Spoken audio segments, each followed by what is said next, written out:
पांढरे निशाण लावू नका. लेखक वि. शिरवाडकर. वि. शिरवाडकर यांचे पूर्ण नाव विष्णू वामन शिरवाडकर. जन्म 7 फेब्रुवारी 1921. मृत्यू 10 मार्च 1999. नाटककार, प्रतिभावंत कवी तसेच कादंबरीकार. प्रमुख साहित्य दूरचे दिवे, राजमुकुट, आमचं नाव बाबूराव, विदूषक, नटसम्राट, ययाती आणि दिव्यानी, वीज म्हणाली धरतीला इत्यादी. नाटके जीवनलहरी, वादळवेल, मराठी माती, किनारा इत्यादी काव्यसंग्रह. वैष्णव, जान्हवी या त्यांच्या कादंबऱ्या. मुलांनो, तुम्ही राणी लक्ष्मीबाईचा नाव ऐकलं आहे ना? यांच्याबद्दल तुम्हाला बहुतेक माहीत असेलच. तर मुलांनो, आज मी तुम्हाला राणी लक्ष्मीबाई यांच्याबद्दल थोडीशी माहिती देणार आहे. राणी लक्ष्मीबाई यांचे मूळ नाव मणिकर्णिका होते. त्यांचा जन्म 19 नोव्हेंबर 1835 साली झाला. त्यांच्या आईचे नाव भागीरथीबाई आणि त्यांच्या वडिलांचे नाव मोरोपंत तांबे होते. राणी लक्ष्मीबाईंना घोडेस्वारी, धनुर्विद्या यांची आवड होती. त्यांचे लग्न झाशीचे राजे गंगाधरराव नेवाळकर यांच्याशी झाले. राणी लक्ष्मीबाईंनी आपल्या अद्वितीय साहस आणि पराक्रमाने केवळ इतिहास रचला नाही, तर प्रत्येक स्त्रियांच्या मनात साहस आणि ऊर्जेचा संचार घडवला. राणी लक्ष्मीबाईंनी आपल्या झाशीला वाचवण्यासाठी ब्रिटिशांशी लढण्याचे अतुलनीय साहस दाखवले. राणी लक्ष्मीबाईंनी देशासाठी बलिदान दिले. आज आपण त्यांच्या स्वभावाविषयी, त्यांच्या धैर्याविषयी या पाठात शिकणार आहोत. पाठाचे नाव आहे पांढरे निशाण लावू नका. पांढरे निशाण लावू नका याचा अर्थ असा होतो की युद्धात जय आणि पराजय असते. जेव्हा आपण शत्रूसमोर हार पत्करतो त्यालाच पांढरे निशाण असे म्हणतात. पांढरे निशाण लावू नका म्हणजेच हार स्वीकार करू नका. पांढरे निशाण लावू नका या नाटकात वि. शिरवाडकर यांनी 3 एप्रिल 1858 मध्ये झालेल्या युद्धाबद्दल लिहिले आहे. युद्ध चालू होते तेव्हा इंग्रज झाशीतील लोकांवर अत्याचार करत होते, मारत होते, लोकांची कत्तल करत होते. झाशी शहरात भीतीदायक वातावरण निर्माण झाले होते. राणी लक्ष्मीबाईंना बक्षी म्हणतात की आपण ब्रिटिशांशी हार मानली पाहिजे का आपण त्यांच्याशी युद्ध केले पाहिजे? त्यासाठी आपण निर्णय घेतला पाहिजे, कारण आपल्याकडे फारसा वेळ उरलेला नाही. मुलांनो, बक्षी हे कोण होते तुम्हाला माहीत आहे का? बक्षी यांचे पूर्ण नाव लालाभाऊ बक्षी होते. ते राणी लक्ष्मीबाईंचे सेवक होते.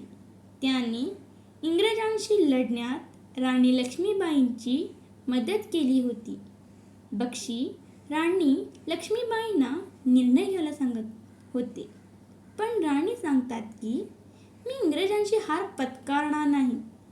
त्याचवेळी नाना म्हणतात की आपल्या शहराला इंग्रज राख रंगोळी करण्याची सुरुवात केली आहे. राख रंगोळी म्हणजे इंग्रज झाशीला जाळत होते.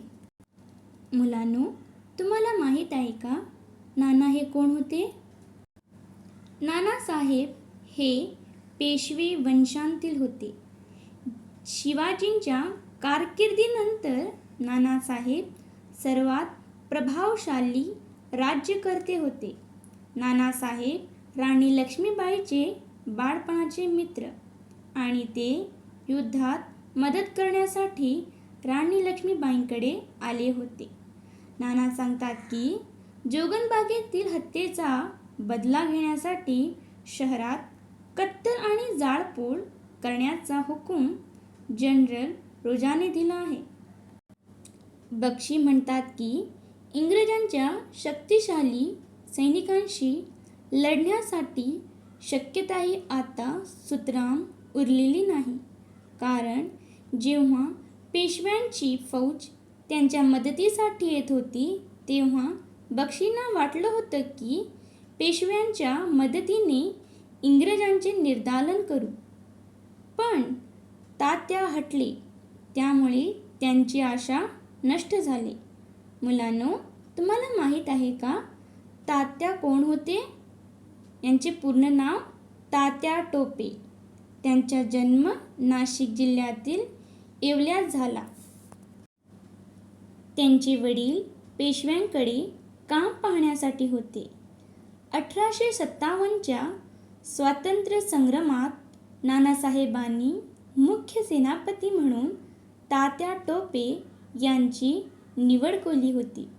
ते इंग्रजांपुढे केव्हाही त्यांनी हार मानली नव्हती. जेव्हा इंग्रजांनी त्यांना पकडले होते आणि त्यांना फाशी देण्यात आली होती तेव्हा त्यांच्या चेहऱ्यावर भीती नव्हती, फक्त देश अभिमान होता. तात्या टोप्यांचे पुतळे मध्य प्रदेशात अनेक ठिकाणी आहेत. बक्षी सांगतात की दक्षिण तटावर कुणी एका व्यक्तीने दगलबाजी केली आणि इंग्रजांना सांगितले की आमच्या मदतीसाठी पेशवेकर येत नाही. हे कळल्यानंतर इंग्रज झाशी शहरात शिरले. आपण या किल्ल्यात बंदी होऊन युद्ध करणे म्हणजे पराभवासाठी फक्त आणखीन एक बलिदान देणं आहे. बक्षी म्हणतात की आपण एकाकी झालो आहोत ही गोष्ट पत्करायला हवी. तेव्हा राणीही त्या गोष्टीला होकार देतात. राणी सांगतात की पराजित बाहेरून होत नाही तर आतून होतो, असे त्यांना वाटत होते. जेव्हा राणी आणि बक्षींचे संवाद चालू होते तेव्हा कसली तरी गडबड चालू आहे हे त्यांनी ऐकले.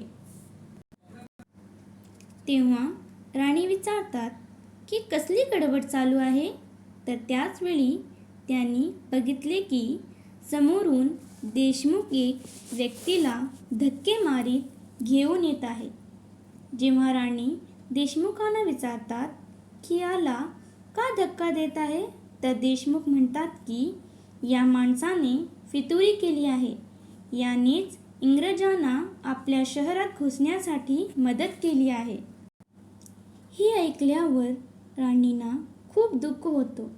दुखावलेल्या स्वराने राणी त्या व्यक्तीचे नाव घेतात. रायसिंग ठाकूर. देशमुख हे राणीचे सेवक होते. देशमुख सांगतात की रायसिंग ठाकूरने इंग्रजांशी मिळून दक्षिणेच्या तटावर खोटे हुकूम पाठविले आणि पांढरा पटका लावून शत्रूला आत येण्यासाठी तो मदत करत होता.